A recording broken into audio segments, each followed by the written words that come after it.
नमस्कार. The deep डाईव्हमध्ये आपलं स्वागत आहे. नमस्कार. कधी-कधी आपल्या आयुष्यात असे क्षण येतात जेव्हा आपण पूर्णपणे अडकून पडल्यासारखं वाटतं. हं, एखादी मोठी अडचण समोर येते आणि पुढे काय हेच कळत नाही. बरोबर. हा अनुभव तर जवळपास सगळ्यांनाच येतो कधी ना कधी. हो ना. आणि म्हणूनच आज आपण याच विषयावर थोडं खोलात जाऊन बोलणार आहोत. म्हणजे जेव्हा आयुष्य आपल्यासमोर अशी अनपेक्षित आव्हानं उभं करतं, तेव्हा त्यातून मार्ग कसा काढायचा? आणि फक्त मार्गच नाही, तर त्या अनुभवातून अधिक कणखर होऊन बाहेर कसं पडायचं? अगदी. या प्रश्नांची उत्तरं शोधण्यासाठी आज आपल्याकडे खूपच रंजक स्रोत आहे. हं, विद्यावाणी, जीवनातील अडथळ्यांवर मात करण्यासाठी ज्ञान नावाच्या ग्रंथातील एक लहानसा उतारा. अच्छा. हा उतारा म्हणजे आध्यात्मिक गुरु विद्यावाचस्पती विद्यानंद आणि एका साधकामध्ये झालेला संवाद आहे. इंटरेस्टिंग. म्हणजे एका जुन्या ग्रंथातून आजच्या प्रश्नांची उत्तरं. हो. आणि मला हेच बघायचंय की त्या संवादात आजच्या धावपळीच्या जीवनासाठी खरंच काही उपयोगी सापडतं का? चला तर मग बघूया. तर या संवादाची सुरुवातच एका खूप महत्वाच्या प्रश्नानं होते. साधक गुरूंना विचारतो. काय विचारतो? तो म्हणतो, गुरुजी, आयुष्य जेव्हा आपल्यासमोर अनपेक्षित आव्हानं उभं करतं, ज्यामुळे आपण निराश आणि हतबल होतो, तेव्हा त्या अडथळ्यांवर मात करून अधिक सामर्थ्यवान कसं होता येतं? वाह, प्रश्न तर अगदी थेट आहे. हो, आणि तो थेट काळजाला भिडतो. आणि गुरूंनी दिलेलं उत्तर मला वाटतं ते ह्या चर्चेचा खरा गाभा आहे. काय म्हणतात ते? ते म्हणतात की आयुष्य म्हणजे काही सरळ रेषेतलं प्रवास नाहीये. ते चढ उतारांनी भरलेलं आहे. पण खरी गंमत पुढे आहे. त्यांच्या मते प्रत्येक अडथळा हा आपल्याला मागे खेचायला येत नाही, मग तर तो विकासाची आणि परिवर्तनाची एक छुपी संधी घेऊन आलेला असतो. संधी हो, आणि यावर मात करण्यासाठी त्यांनी 3 मुख्य गोष्टी सांगितल्या आहेत. कोणत्या आहेत त्या? एक म्हणजे पोलादी दृढ निश्चय, हं. दुसरा परिस्थितीनुसार बदलण्याची लवचिकता, ओके. आणि तिसरा होणाऱ्या बदलांना स्वीकारण्याची तयारी. दृढनिश्चय आणि लवचिकता हे दोन्ही शब्द थोडे परस्पर विरोधी वाटतात नाही का? बरोबर. एकीकडे ठाम राहायचं आणि दुसरीकडे बदलायचं सुद्धा. हाच समतोल कसा साधायचा? मला वाटतं गुरूंच्या उदाहरणातून हे जास्त स्पष्ट होईल. हो, त्यांनी माया नावाच्या एका तरुणीची गोष्ट सांगितली आहे, जी खूप समर्पक आहे. ओके, तर काय आहे ही गोष्ट? मायाचं एक स्वप्न असतं. तिला स्वतःचा एक व्यवसाय सुरू करायचा असतो. अच्छा. पण तिचा मार्ग सोपा नसतो. तिच्यासमोर 2 मोठ्या अडचणी असतात. कोणत्या? एक म्हणजे व्यवसायासाठी जे भांडवल लागतं ते तिच्याकडे नसतं, हं. आणि दुसरं जे जास्त महत्वाचं आहे, तिच्या या निर्णयाला तिच्या कुटुंबाचा आणि मित्रमैत्रिणींचा अजिबात पाठिंबा नसतो. अरे रे, उलट ते तिला नाउमेदच करत असतात. हो, हे तुला जमणार नाही असं म्हणून. ही अशी परिस्थिती आहे जिथे बहुतेक लोक हार मानतील. अगदी इथेच मग गुरूंनी सांगितलेला पहिला मुद्दा येतो, दृढनिश्चय. पण मला एक प्रश्न पडतो. विचारा. दृढनिश्चय आणि हट्टीपणा यात नेमका फरक काय? म्हणजे एखादी व्यक्ती सतत अपयशी होत असूनही प्रयत्न करत असेल तर तो दृढनिश्चय आहे की निव्वळ वेडेपणा? हो, बरोबर. खूप चांगला मुद्दा आहे, आणि याचं उत्तर गुरूंच्या पुढच्या विश्लेषणात दडलेलं आहे. ते मायाच्या मानसिकतेबद्दल बोलतात. तिच्या दृष्टिकोनाबद्दल. हो, ती या अडचणींना शेवटचा थांबा मानत नाही. तिच्यासाठी या अडचणी म्हणजे यशाच्या मार्गावरील पायऱ्या. वाह, स्टेपिंग स्टोन्स. हो, हा दृष्टिकोनच सगळ्यात महत्वाचा आहे. इथेच विकासाची मानसिकता म्हणजे ग्रोथ माइंडसेट ही संकल्पना येते. एक मिनिट, ग्रोथ माइंडसेट हा शब्द हल्ली खूप ऐकू येतो, पण गुरूंच्या मते याचा नेमका अर्थ काय? म्हणजे फक्त सकारात्मक विचार करणं की त्याहून अधिक काही आहे? त्याहून खूप अधिक आहे. ग्रोथ माइंडसेट म्हणजे केवळ सगळं ठीक होईल असं म्हणणं नाही. मग काय आहे? ती म्हणता, अच्छा. माया जेव्हा अपयशी होते तेव्हा ती मीच यशस्वी आहे असा विचार करत नाही. ती काय विचार करते? ती विचार करते की ठीक आहे, माझा हा प्रयत्न फसला, यातून मी काय शिकले, पुढच्या वेळी मी काय वेगळं करू शकते.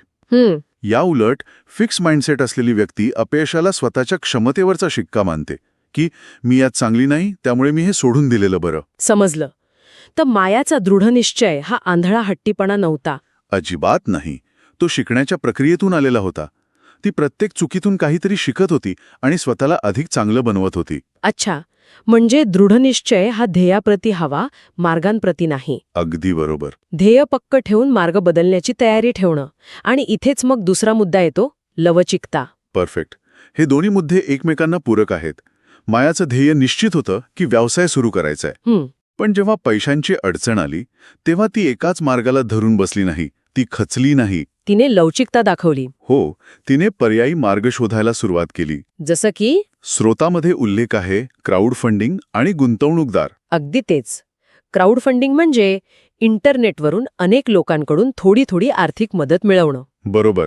म्हणजे त्याने पारंपरिक मार्गांवर अवलंबून न राहता नवीन मार्ग शोधले. हो, पण तिची लवचिकता फक्त पैसे उभे करण्यापुरती नव्हती बरं का. अजून काय होतं?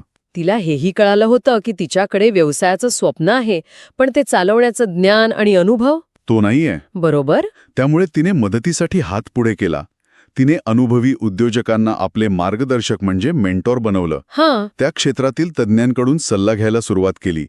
ही सुद्धा लवचिकतेचीच एक खूण आहे. म्हणजे मला सगळं काही येतं हा अहंकार बाजूला ठेवणं. अगदी. आणि दुसऱ्यांकडून शिकण्याची तयारी ठेवणं. हे खूप महत्वाचं आहे. म्हणजे लवचिकता म्हणजे केवळ परिस्थितीनुसार वागणं नाही, नाही. तर मदतीसाठी आणि नवीन गोष्टी शिकण्यासाठी स्वतःला खुलं ठेवणं. बरोबर. मायाच्या बाबतीत तिचा दृढनिश्चय तिला ध्येयावर टिकवून ठेवत होता आणि तिची लवचिकता तिला त्या ध्येयापर्यंत पोहोचण्यासाठी वेगवेगळे मार्ग दाखवत होती. एक्झॅक्टली. पण गुरूंनी सांगितलेला तिसरा मुद्दा, बदलाला स्वीकारण्याची इच्छा, त्याचा या कथेशी कसा संबंध आहे? हा सर्वात सूक्ष्म पण मला वाटतं तितकाच शक्तिशाली मुद्दा आहे. कसा? गुरु सांगतात की हा सगळा प्रवास केवळ बाहेरच्या जगातच नाही, तर मायाच्या आतही एक मोठं परिवर्तन घडवत होता. अच्छा, म्हणजे आंतरिक बदल. हो. प्रत्येक आव्हान, प्रत्येक अपयश आणि प्रत्येक लहान सहान यश तिला आतून बदलत होतं. ती अधिक आत्मविश्वासू बनत होती. हो, अधिक आत्मविश्वासू, अधिक कणखर आणि अधिक समजूतदार. सुरुवातीला कुटुंबाचा पाठिंबा नसताना तिला जे एकटेपण जाणवत होतं, त्यातून तिने स्वतःच्या पायावर उभं राहायला शिकलं. पैशांच्या अडचणीतून तिनं आर्थिक नियोजन शिकलं. हा तिच्या व्यक्तिमत्वात होणारा बदल होता. पण खरं सांगायचं तर बदल स्वीकारणं सोपं नसतं, विशेषतः जेव्हा तो वेदनादायी अनुभवातून येतो. नाहीच. अपयशाची वेदना खरी असते. लोक तुम्हाला नावं ठेवतात, ते दुःख खरं असतं. बरोबर आहे. याबद्दल गुरु काही सांगतात का, की ते फक्त बदलाला स्वीकारा असं वरवरचं सांगतात? नाही, ते या वेदनेला नाकारत नाहीत. उलट त्यांच्या शिकवणीचा गाभा हाच आहे की त्या वेदनेतूनच शक्तीचा जन्म होतो. वेदनेतून शक्तीचा जन्म. हो. गुरूंच्या मते मायाला या प्रवासात तिच्यातील ताकद आणि लवचिकतेच्या आंतरिक साठ्याची ओळख झाली, ज्याची तिला स्वतःला यापूर्वी कल्पना नव्हती. अनेकदा आपल्या आत किती प्रचंड शक्ती दडलेली आहे हे आपल्याला एखादं मोठं संकट आल्याशिवाय कळतच नाही. ते संकटच आपल्यासाठी आरसा बनतं. अगदी. जो आपल्याला आपली खरी ओळख दाखवतो. बदलाला स्वीकारणं म्हणजे मला त्रास होत नाहीये असं खोटं नाटक करणं नाही. तर अरे हो, मला त्रास होत आहे, पण मी या अनुभवातून काय शिकू शकते हा दृष्टिकोन ठेवणं. तर ह्या सगळ्या चर्चेचा सार काय आहे? जर आपण या तिन्ही मुद्द्यांना एकत्र करून पाहिलं तर एक स्पष्ट चित्र उभं राहतं. हो, गुरु असं म्हणत नाहीयेत की आयुष्यात आव्हानं येता कामा नयेत. नाही. उलट त्यांचं म्हणणं आहे की आव्हानं ही जीवनाचा अविभाज्य भाग आहेत. त्यांना टाळण्यापेक्षा त्यांना धैर्याने सामोरं जाण्यातच शहाणपण आहे. आणि ही प्रक्रिया स्वीकारणं महत्वाचं आहे.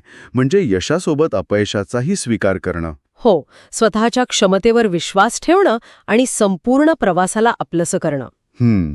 गुरूंचा अंतिम संदेश हाच आहे की अडथळे हे तुमच्या प्रवासातील थांबे नाहीत, तर ते तुमच्या ध्येयाकडे नेणारे मार्गदर्शक फलक आहेत. वाह. प्रत्येक अडथळा तुम्हाला काहीतरी नवीन शिकवून जातो, तुम्हाला थोडं अधिक मजबूत बनवून जातो. या विद्यावाणीमधील ज्ञानाची सर्वात सुंदर गोष्ट मला ही वाटते की ते आपल्याला समस्यांकडे पाहण्याचा एक नवीन दृष्टिकोन देतं. दृष्टिकोन बदलतं. हो, म्हणजे माझ्यासोबतच असं का घडतं हा एक निष्क्रिय विचार करण्याऐवजी, बळी पडल्याचा विचार. हो, त्याऐवजी या परिस्थितीतून मी काय मिळवू शकेन हा एक सक्रिय आणि सामर्थ्यशाली दृष्टिकोन ठेवायला हे ज्ञान प्रोत्साहन देतं. बरोबर.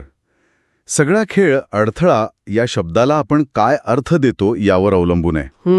आपण ज्याला अडथळा समजतो ती खरं तर वेश बदलून आलेली एक संधी असू शकते. आणि गुरु आपल्याला तो वेश कसा ओळखायचा हे शिकवत आहेत. हो. दृढनिश्चय, लवचिकता आणि स्वीकृती या 3 चाव्या वापरून आपण त्या संधीचं कुलूप उघडू शकतो. यामुळे मनात एक महत्वाचा प्रश्न येतो कोणता? की जर प्रत्येक अडथळाही खरंच एक संधी असेल तर आपण आपल्या सध्याच्या आयुष्यातील अडचणींकडे याच नजरेने का पाहत नाही? बरोबर. आपण त्यांना शेवट मानतो की एक नवीन सुरुवात? आणि याच विचाराला पुढे घेऊन जात आजच्या चर्चेच्या शेवटी एक प्रश्न आपण सर्वांनी स्वतःला विचारायला हवा. या ग्रंथानुसार अडथळ्यांकडे पायऱ्या म्हणून पाहण्यास सांगितलं आहे.